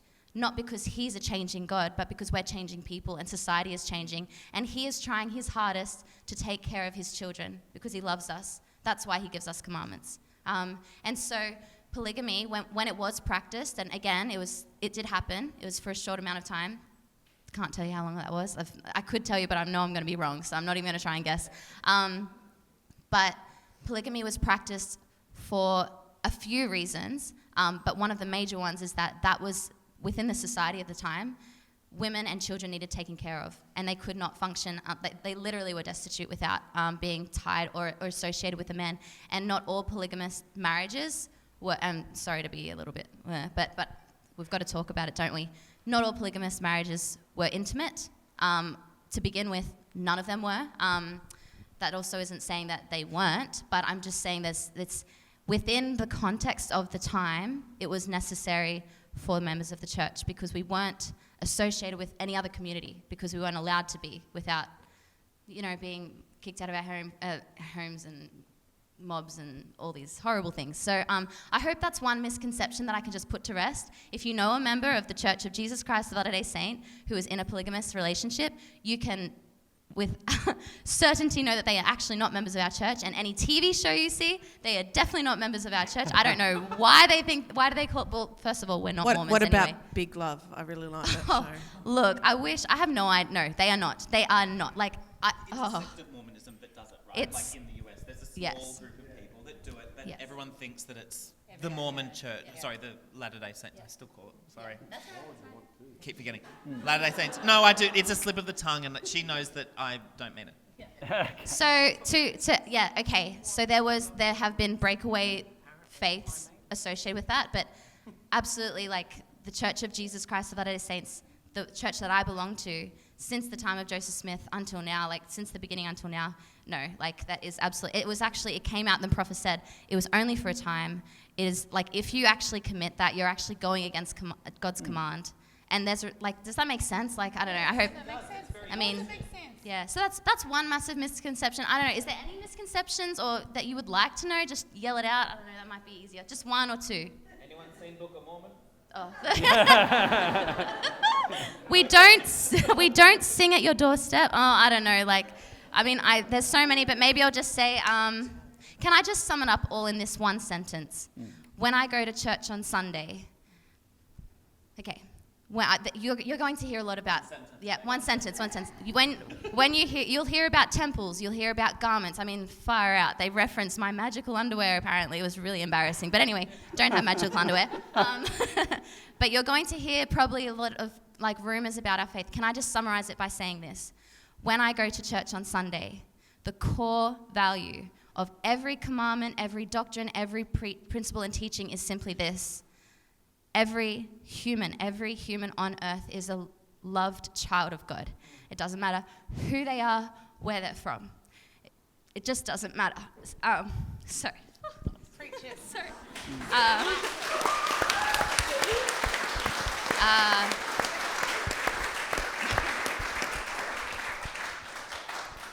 The most important thing that we do as members of the Church of Jesus Christ of Latter-day Saints is love others and love God. And if you're loving God, then you're loving others. If you're loving others, then you're loving God. And secondary to that is a focus on family. So if you hear any talk that's given on a Sunday, everything is about Jesus Christ, referenced all throughout the Bible and the Book of Mormon. And everything is about us coming closer to Jesus Christ so that we can be happier. There is no God-fearing in our faith. And that's probably the biggest difference that a lot of my friends who are curious come and they're like, oh, I'm actually quite surprised. Why is that? Why? It's like God. We believe emphatically that God is loving, and Jesus Christ died for us because He loves us, and blah. You know the story. I don't need to tell you that. You know. But basically, I hope that I just hope that fundamentally, I just believe in Jesus Christ, and that's it. Ask a Latter-day Saint if you have any questions. Does anyone else have a question from the floor before we start to wrap things up? Okay. Yes. No, please.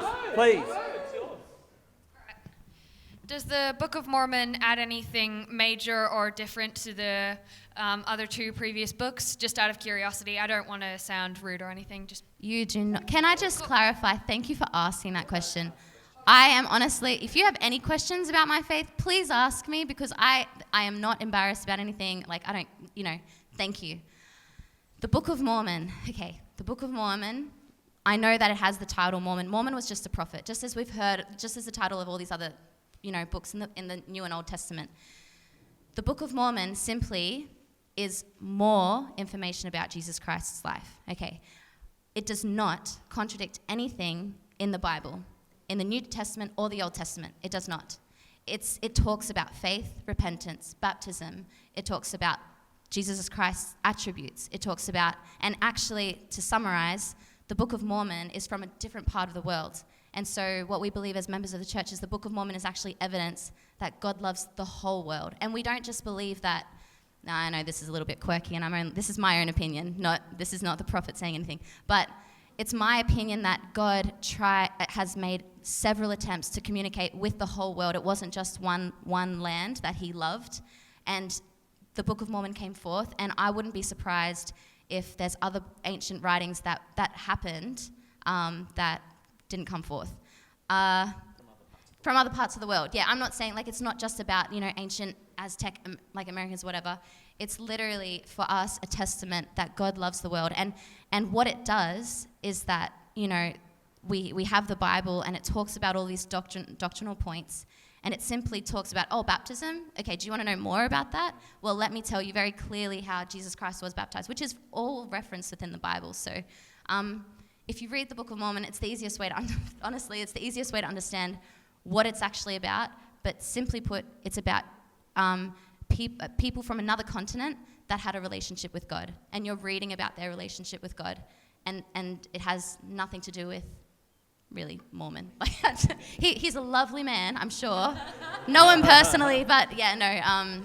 It's all about, it's just additional witness of Jesus Christ. Yeah. Well said. Thank you. Thanks, Hannah. I was mindful of the time that we wanted to wrap up. So I'll just ask each of the panellists, and take as much time as you want. How have your lives changed? The show was recorded before Christmas last year, went to air a few weeks ago. How have your lives changed? Are they different? What opportunities or challenges has life presented to itself? Chris, we'll start with you and work across to your right. I'm thinking there's some good stuff in each of your lives. Oh, yeah. So, obviously the show, one of the wonderful things about being able to do the show was that it gave, I think, all of us kind of a platform to be able to put our opinions out and to be heard in a way that a lot of people don't get the opportunity to do, which is wonderful. For me, it was great to be able to get my campaign across. By the way, go to change.org/endgatecures. Do it. So that's been wonderful. How have things changed since the show? I think in terms of...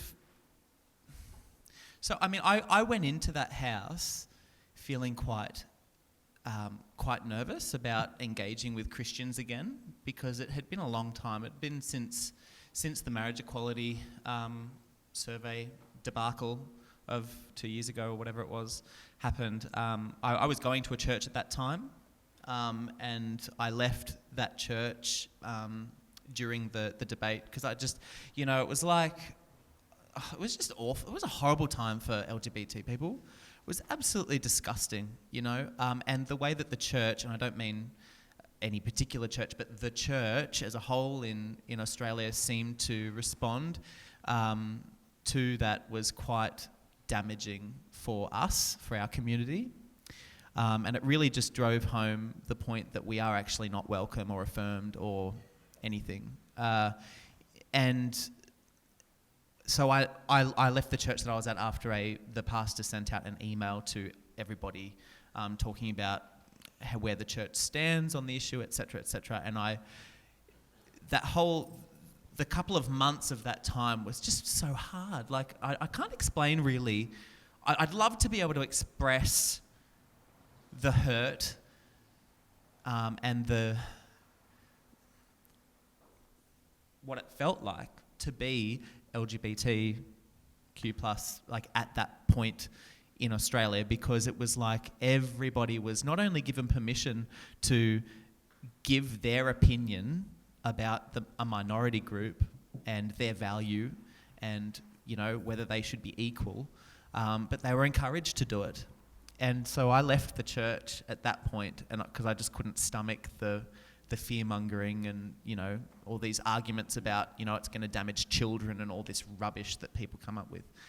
And so going into the house was actually kind of scary for me, because I hadn't engaged with Christians at all since then. And on a positive note, something that changed for me in the house was that I managed to connect with other Christians.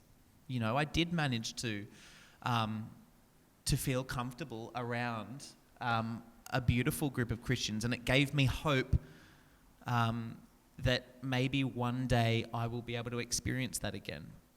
Not now, you know, I'm not ready now. I don't want to be part of a church. No pressure. now. I don't imagine these guys are pressuring you at all. No. But, you know, maybe one day I will feel that I'm ready to be part of a church community again. Not at the moment. But so there was some hope for me. And so that was a change, because prior to going in, I was like, no, that's not happening, you know. Yeah, so that was a change, I guess. Thank you.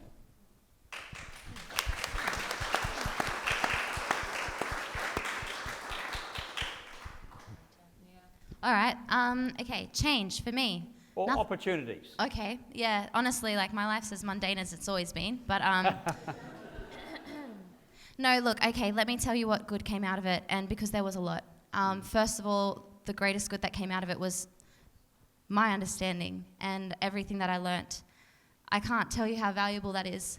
No secret, very conservative values. But let me tell you, like, hearing Chris's perspective, understanding Carol's perspective, like, that's their life. And look, for some reason I said a stupid thing. I was like, oh, I now understand that we need to love the gay community. I always love the gay community. I've got lots of friends part of the gay community.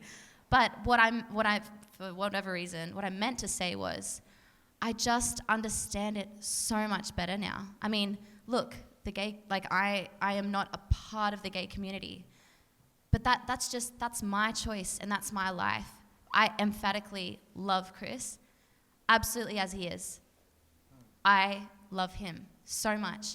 And hearing him talk about his experience with church has made me so much more sensitive to how every faith needs to be when addressing anything to do with the gay community in their churches. And I'll be honest, I actually think that there's not a lot of hate or anything with mine, but it's made me so much more aware of how even the slightest comments could make someone feel that way. And I have members of the church of my faith who are gay, and my heart just goes out to them after hearing everything that Chris had to say. So that was a huge thing. I won't go into detail about how my mind has changed about that. That's not enough time for that. But I love understanding.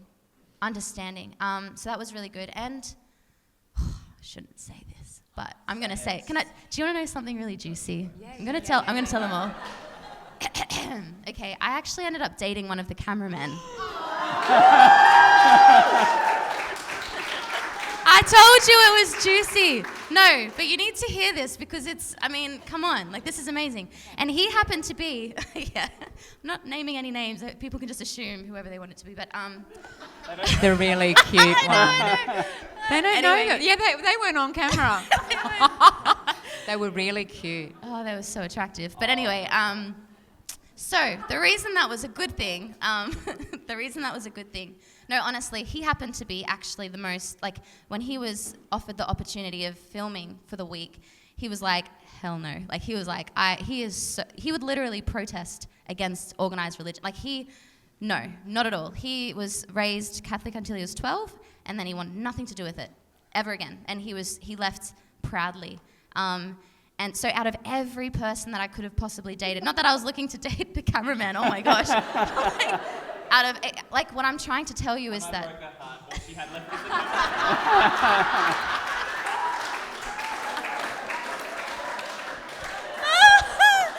Look, the Latter-day Saint community is really small, so you've got to get some...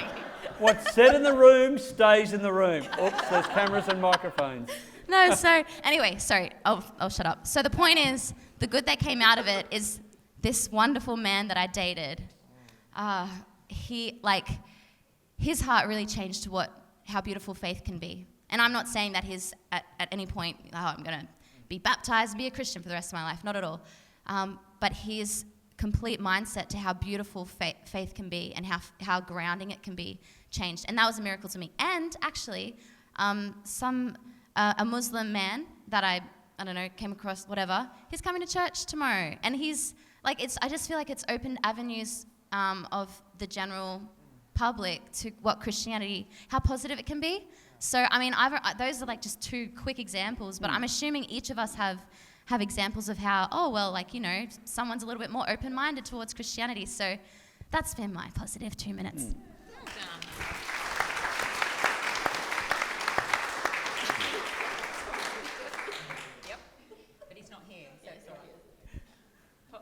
Positives that came positive. These guys did say before they're not being stopped in the supermarket. They're not being asked for autographs. So maybe that's a good thing. No, because I was hoping this was going to kickstart my media career. Oh, there you go. Possibly stand-up comedy. Look, no, not one call. What's going on? We'll upload this tonight and your phone will be running hot Monday. Because clearly nobody in Lane Cove watches SBS. Anyway, it's all right. Still go to Coles safely. Just wear my tracky dacks, no problem. Don't worry about the makeup. Okay, positives from the house. Look, my children were really... I have 4 children. Yes, that's right, 4. And just the one husband, 4 children. And they were really keen that I go on the program because they said, Mum, you should go. You should do this. I said, why, Buffhead? Want we out of the house? Get rid of you because Mama will come and she will cook properly. She did.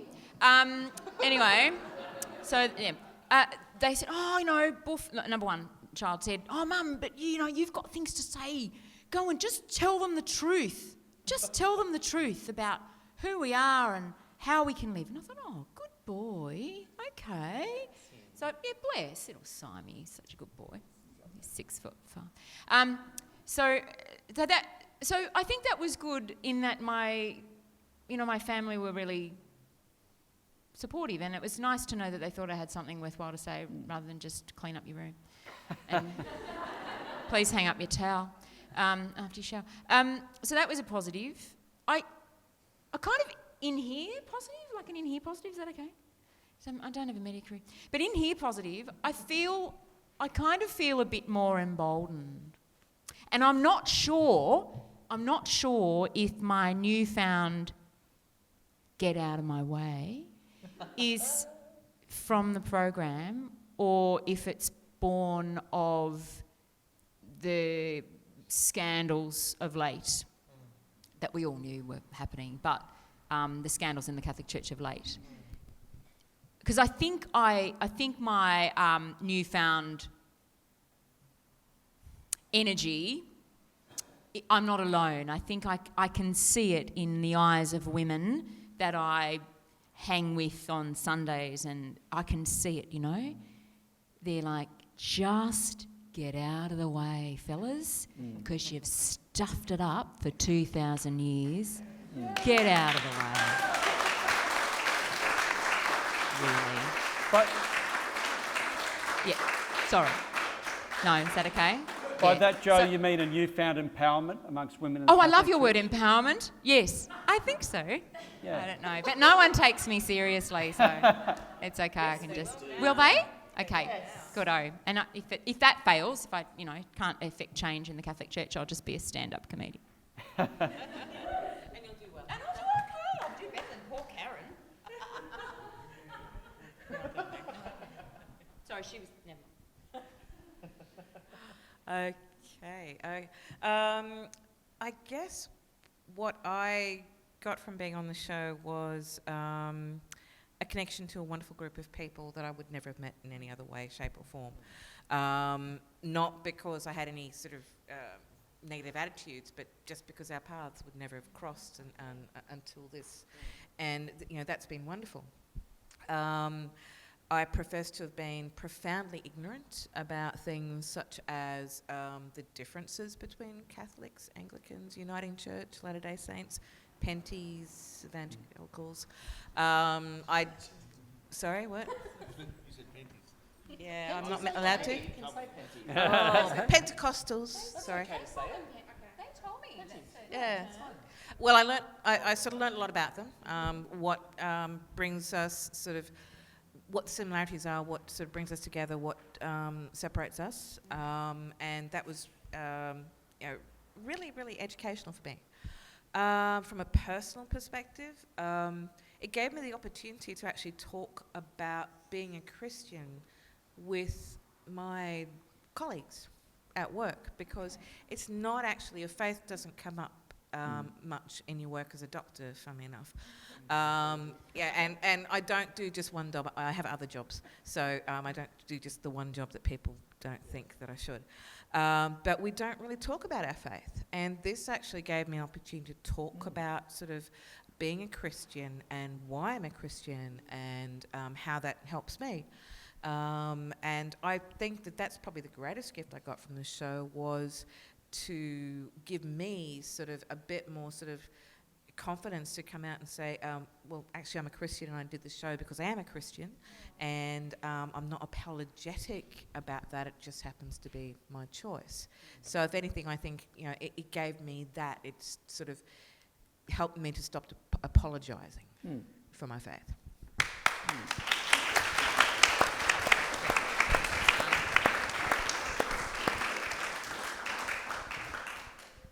You have to say anything. No, I'll say something.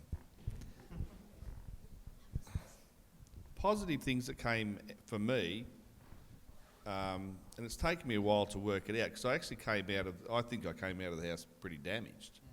And I'm sure that everyone was the same. It was a traumatic experience. It really, the intensity was such that I think we all just got flogged. But upon reflection, the fact that it has raised the profile of the horror of child sexual abuse within the church. It's something that people are talking about more than they were. To me, that's a good thing, and I really, really deeply hope that we're getting close to the point where we can actually shut the door on this, and put it behind us and just get on with life. I think it's a way off, but I think just that the fact that conversation is happening again after the Royal Commission, I'm not sure that people quite understood the extent of the abuse that was happening and the damage that it caused, not just to the kids who were abused, but to their families and to their relatives and their kids and the horror of it all. And I'm just really grateful for the opportunity to get more of that information out into the community. The other positive for me is the relationship that I've formed with these guys. Again, I've said it before, if you'd have told me I was going to be hanging around with a group of Christians, I'd have said you need your head read. But my friendship, particularly with Tiff, it just blows me away that I've been able to form that relationship with Tiff, and I'm just going to be eternally grateful for that. And if nothing else comes out of the show, again, sitting here with these guys, it's just, I'll be forever grateful for that. Thank you.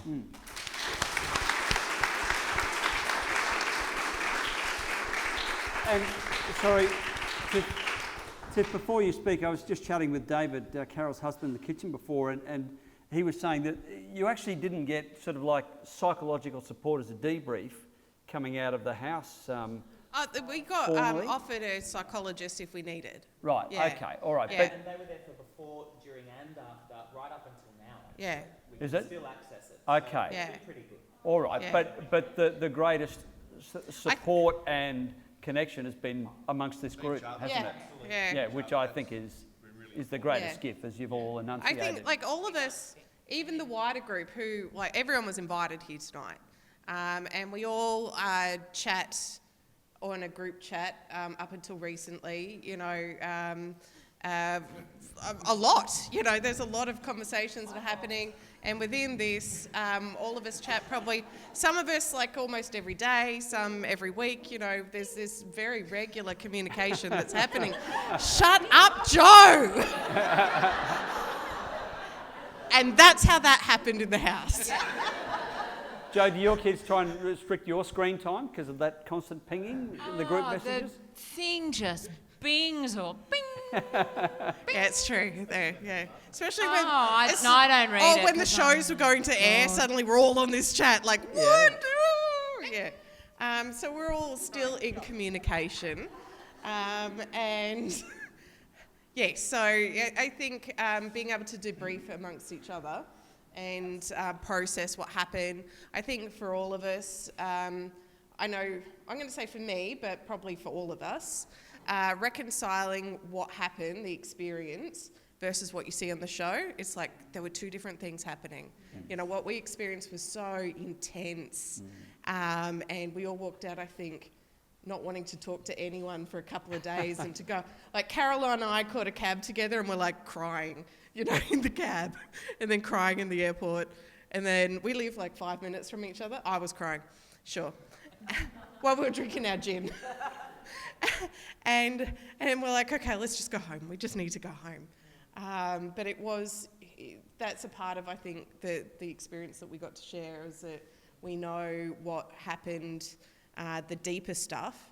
And then when you watch the show, you're like, some of it's out of chronological order. You're like, so I'm just thinking the conversation Steve and I had about being friends, they showed it happening like right at the end. No, that happened on the second day, you know, and the conversation between Hannah and I, no, that happened like not even an hour later after that conversation, but they portrayed there being days happening in between. So, you know, just watching it going, yeah, you know, it's still a truth, like, of what happened, but it doesn't actually accurately portray the intensity and the experience. And they couldn't. They did a really good job, of what they could do and to take everyone on a journey. But 2 50-minute episodes, a whole week of filming. All of us had at least an hour master interview. 3 hours. Oh. Jeez. So, yes, you know, I think the psychologist was available to us, but it's not the same. It's not the same. So, and for me, you know, just the experience of meeting these guys that I never would have met and forming the friendships that I never would have, you know, had. And I think it's interesting that, you know, as I said, we never would have got to fall in love with each other the way that we have, which is lovely. Yeah. All right, shut up, Joe. Hannah did. I didn't fall in love in quite the same way as Hannah. And I think it's a really good testimony to, you know, even all of us here, the 6 of us, you know, have sometimes disparate views with how we get to a particular position or the fundamentals of a particular point. But we can love each other and treat each other with respect and talk positively about each other and don't be a jerk. That's what we all want at the end of the day. That's the 11th commandment. That is, Thou when shalt Chris is not all like be about a the 10 jerk. commandments, like, yeah, essentially the whole 10 commandments, don't be a jerk, okay? Just stop it. Just don't be a jerk. And that was one of, for me, the most important experiences was the depth of the time that we spent with each other and all of the love that we shared. And we're never going to do that again. Well, we'll still love each other, but we're never going to. And I would do it again. I was going to say, would you do it again? I think we all. Hannah wouldn't do it again. You wouldn't do it again? Well, with different people, are you kidding? You guys, yes, but with, I couldn't. I'm sorry, it was intense. It was intense. Look, I can't guarantee that if I go into another house with 9 other Christians, that they would be as loving and accepting as you guys. That's the problem. But there might be another really nice cameraman.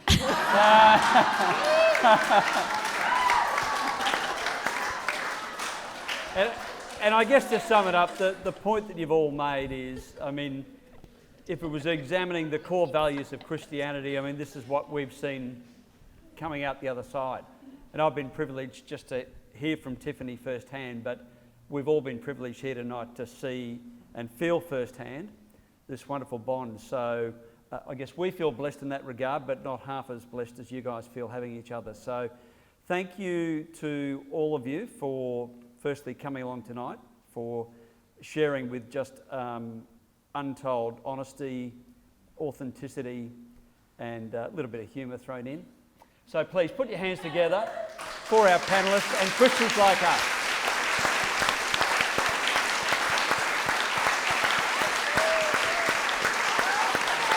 There we go.